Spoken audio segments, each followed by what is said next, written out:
Today, the Fed raised rates to their highest level since 2008 and signaled that more are to come. Needless to say, this will have huge ramifications. And at Chairman Powell's press conference today, he said, and I quote, "The expectation that rates will need to stay restrictive for longer will hurt the chance for a soft landing." The soft landing that everybody was hoping for is getting less and less likely, unless this is your definition of a soft landing. Hey, at least you can tell it was an operational plane at some point. In this video today, I want to break down for you what the Fed did and, more importantly, what they said is going to happen moving forward and what their policy trajectory is looking like. I believe that the Fed said loud and clear that if you are in any sort of asset class, and especially the stock market, you will see significant more reductions in value, significant more selling off. And I will explain to you why and the receipts. People say all the time, Charlie, you need to focus on the optimistic points. Be more of a glass is half full kind of guy. Well, guess what, folks? Powell took the glass and he threw it on the damn floor. And now it's shattered into a million little pieces. And if you walk across the floor barefoot, you're gonna get massively cut. So my goal with these videos is to say, hey, if you're gonna walk across the floor, at least put on some sandals first. Let's get violently to work. Timestamps down below, and make sure to hit that subscribe button if you want to keep up to date with what is going on in this market shite show, because there's going to be a lot more coming. So let's start from the bottom here. In my opinion, Chair Powell made the strongest statement he's made yet in this entire inflationary cycle. And that's not actually saying a lot, but he did make a hugely strong statement that we're actually standing up to inflation and we're not erring on the side of caution anymore. We're going full-fledged attack mode, full-fledged hawk. Angry hawk. Before this, his press conferences were kind of a circus where people would go and ask him questions, and you can kind of tell that behind the scenes, he still thought that inflation would come down on its own. He just wanted to do the bare minimum, so he would err on the side of being too dovish so that he doesn't overcorrect. This time around, he's pretty much signaling, hey, we're not going to err on the side of being too dovish. We're going to err on the side of being too hawkish. That way we know that we're stamping inflation out. And markets really did not know how to immediately take that. It's bad news for valuation, certainly, but it's also clarity and real commitment to solving this damn issue. It was a very volatile session, with the announcement immediately tanking the market, and then Jerome Powell's press conference that came after the announcement caused a run back into the market, and then some of his words caused a run out, and then a new relief rally, and then eventually markets settled on this actually being a pretty negative thing for valuations. And I totally agree, there was nothing positive for equities in this announcement. So what happened? Well, we've been talking about how Fed futures were forecasting a 75 basis point hike for today's meeting, and the Fed has indeed decided to go with that today, but that wasn't a point of contention really. What markets care about is what's going to happen moving forward, and the Fed signaled more hawkishly today than most expected. Here's the new dot plot that shows where FOMC participants now see target rates being at by each year end. So in this past summer, during that massive bear market rally, markets were very bullish and rallying stocks, expecting the future of monetary policy to look something like this. You hit the high 3s or low 4s in federal funds rates by the end of 2022, but then the Fed pivots and rates drop into 2023 very early on,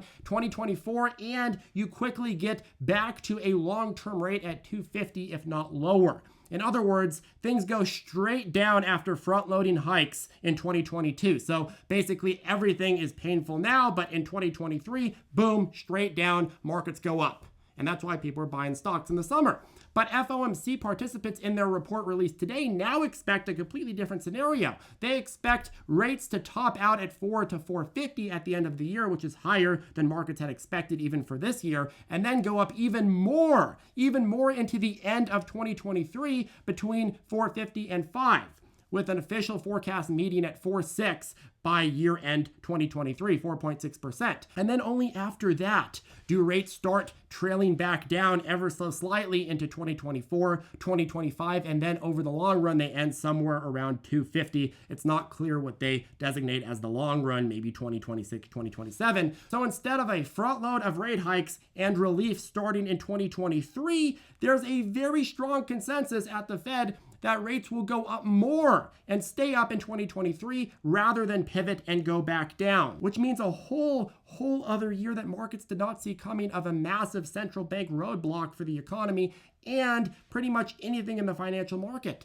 There's no pivot coming according to FOMC participants. And that's a big deal. A whole new year without relief, a whole new year of restrictive policy. And you have a pretty widespread consensus on rates for 2022 and 2023 with very few outliers. But what's freaky here is the consensus starts breaking into 2024, and it breaks in a way that looks more hawkish. You have a median that is expecting a cut in rates somewhere just under 4%, which isn't much of a cut at all, but also you have a sizable amount of participants expecting rates to barely budge downward at all, and the few participants expecting strong cuts are very much outliers. So this is very hawkish. So right now the Fed is forecasting that rate hikes are going to continue going up, and most importantly, they're going to stay up for a year plus. And then by year end 2024, participants aren't even really sure or in agreement at all if rates are going to go meaningfully back down, which means we could have years of restrictive policy. Today, Jerome Powell said that the level that we entered into today in terms of target rate,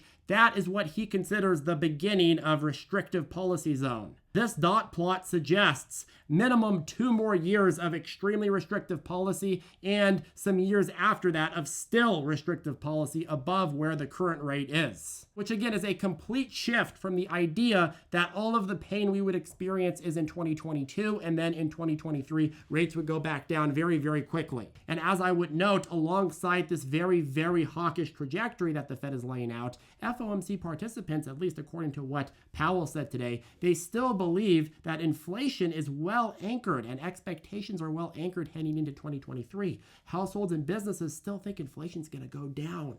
If it doesn't go down, this trajectory is going to be a lot more hawkish. The 4.6% peak that they're projecting is going to look like child's play compared to what happens if all of a sudden energy goes back up, if all of a sudden Putin decides that he wants to do something more aggressive, or if all of a sudden OPEC doesn't want to be as much of an ally as they already aren't. Right now, the Fed is making this forecast, but they still think that inflation is going to meaningfully go down. If they're wrong, it has to be made more aggressive, and the Fed has acknowledged that. So this dot plot, if you want to understand why markets were upset, the dot plot kind of suggests that we're going to get really, really hawkish as a best case scenario. Next point, so I watched the Fed press conference and Powell answered several questions which made me believe that it's the Fed's expectation that asset prices will fall significantly more. Not only will fall, but need to fall significantly more. I went ahead and I made some Charlie notes, of course. So Stephen Leisman over at CNBC summed it up very nicely. Powell out-hawked the hawks. Powell started by indicating that the expectation that rates will need to stay restrictive for longer will hurt the chance for a soft landing, and of course, the harder the landing, the more equities and asset prices have to fall. He said rates are already having an effect on interest-sensitive spending, such as housing, and of course, as stock market investments. As rates go up, there's less incentive to buy equities, but he and the rest of the FOMC committee forecasted rates going up significantly more, which means what? Significantly more corresponding dropping. Powell was asked about the housing market specifically. He said house prices have gotten far out of balance and said housing market, quote, may have to go through a correction. A correction is 20% down. When the Fed says something may have to go through a correction, they aren't messing around. You can imagine the impact that you would see to the mass amount of Wall Street funds that have accrued leverage positions on real estate, or individual investors, or new homeowners that bought at the top. Some new banks are actually offering zero down home loans right now at the top of the market, which I think is very predatory. But the point is, when Jerome Powell says that we could see a correction, that's 20% down. Housing prices drop slower than stocks, but rarely do stocks bottom before housing even meaningfully corrects. And right now, you're just barely starting to see prices drop in the housing market. He then talked about the labor market. He said there's only modest evidence that the labor market has cooled in light of the high inflation that we're seeing. We think that we'll need to bring the federal funds rate to a restrictive level and keep it there for some time. So we talked about this earlier. Hey, the Fed is saying we are going into very restrictive territory for a very long time. Here he's saying, hey, unemployment is so low that we can have a lot of Americans lose their jobs and be on the street before we even change trajectory, which again, obviously they don't want people to lose their jobs, but that's what they're doing with these policies, right? Many Americans will lose their jobs to pay for the fiscal and monetary policy decisions of the last couple of years. And the Fed will ensure and basically guarantee that that's going to happen. And the longer that we are stuck at these restrictive levels and head into even more restrictive levels, the more that assets on a broad scale are going to lose their value and be decimated.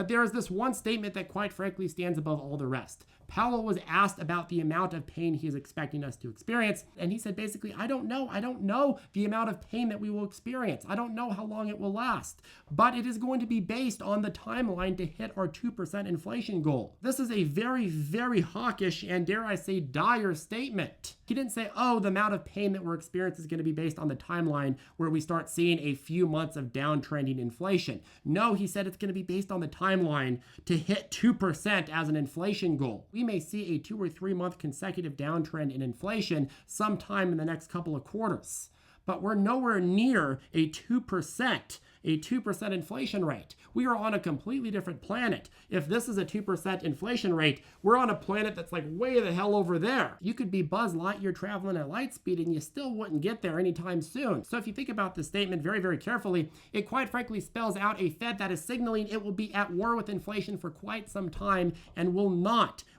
stop until inflation and by extension all asset prices have been bludgeoned significantly. Today, more than ever, the Fed admitted that they don't know when inflation is going to come down. They don't know how long they're going to go in restrictive mode, but they are more than willing to put us in restrictive mode for as long as it takes. Now, will the Fed end up pivoting again halfway through 2023 if we're in this massive recession and unemployment is ticking up insanely? Yes, I think they will pivot. But right now, they are setting the expectation that we mean business. And as long as they're setting this expectation, I don't think there's much good news for the stock market. I don't think there's much good news for real estate. Sure, you get those bear market rallies in the stock market, you get people going and covering short positions, you get people doing this or that. But at the end of the day, momentum trading aside, I think the overall trajectory is going to be down until the Fed actually says, hey, we recognize inflation is going down, we are convinced it's going down, and we are going to start pivoting on policy. Rate hikes are going to start stopping, and we're going to start going back down earlier than this dot plot suggests. Anyways, that caps off the video. Make sure to get your up to 15 free stocks with Moomoo down below. If you want to learn how to trade rather violently with our step-by-step lessons, private chat, daily morning briefings, as well as our full price target list, I will put a link to ZipTrader you below. Have a good one, folks, and I will see you in the next video.